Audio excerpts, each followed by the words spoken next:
নমস্কার বন্ধুরা, আজকে একটা যে ভিডিও এনেছি সেই ভিডিওটার মধ্যে দেখাবো হেয়ার কাটিংয়ের কিছু বিষয় তুলে ধরবো।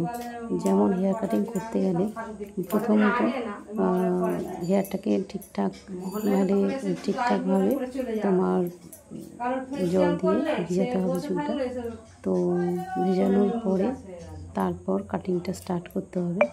যেমন এখানে ইউ কাট দেখানো হচ্ছে। তো ইউ কাটিং করার পরে ও সামনে লেয়ার করবে।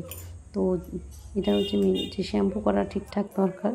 দ্বিতীয়ত হেয়ার কাটিংটা মানে হেয়ারটাকে ভালো করে ভিজিয়ে নিতে হবে, স্প্রে করে নিতে হবে আর কি।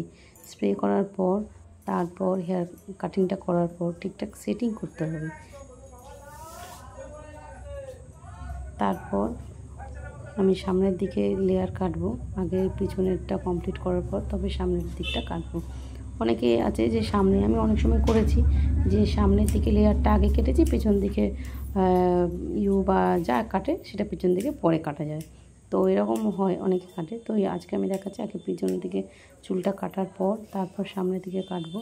তো এরকম কাটিংয়ের মেন হচ্ছে ঠিকঠাক কাটিংটা করার জন্য চুলটা এক তো শ্যাম্পু করা দরকার, দ্বিতীয় চুলটা ভিজানো দরকার। তারপর ভিজানোর পরে যেটা হচ্ছে পার্টিং সেকশানটা ঠিকঠাক করতে হবে। ধরো মাথা যে সিঁথিটা করেছে সেই সিঁথিটা যদি ঠিকঠাক না হয় তাহলে তো কাটিংটা একদম বাজে হয়। দ্বিতীয় হচ্ছে যে চুলটা খুব পাতলা কি ঘন সেটাকে আমাকে বুঝতে হবে, তবে গিয়ে একটা হেয়ার কাটিং দিতে পারবো যে কেমন কাটিং তার চুলে ভালো লাগবে। তো পাতলা হেয়ার কাটিং মানে চুলটা যদি পাতলা থাকে, হেয়ারটা পাতলা, তার মধ্যে আমি যদি একটা কোনো কাটিং দিই তখন অনেকটা ভালো লাগে না, কারণ এরা তো কোনো সেটিং খুব একটা করবে না, জাস্ট জিনিসটা কাটবে। বেশিরভাগই কাস্টমার আছে একটুখানি কেটে দাও। তো একটুখানি কাটারটা বড় কথা না, কাটার আগে আমাকে চিন্তা করতে হচ্ছে কাটার পরে ভলিউমটা কতটা আসবে সেগুলো তো আমাকে খেয়াল রাখতে হবে।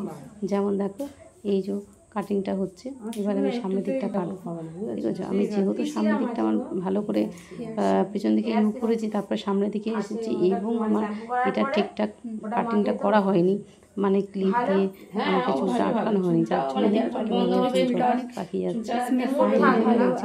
যে কাটিং করার পরে আগে ভালো করে সেকশন করে যদি না করি এই প্রবলেমগুলো এসে যায়। ওর পিছন দিকে ইউ হয়েছে, সামনের দিকে লেয়ার হবে।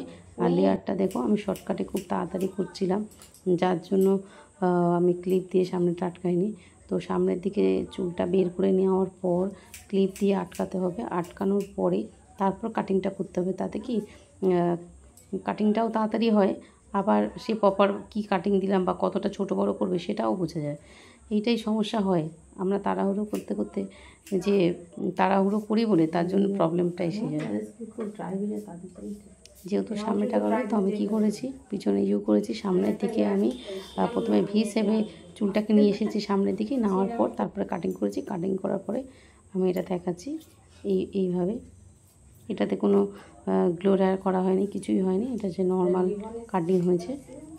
তো নর্মাল কাটিংটা কেমন হয়েছে একটু বলবেন বন্ধুরা।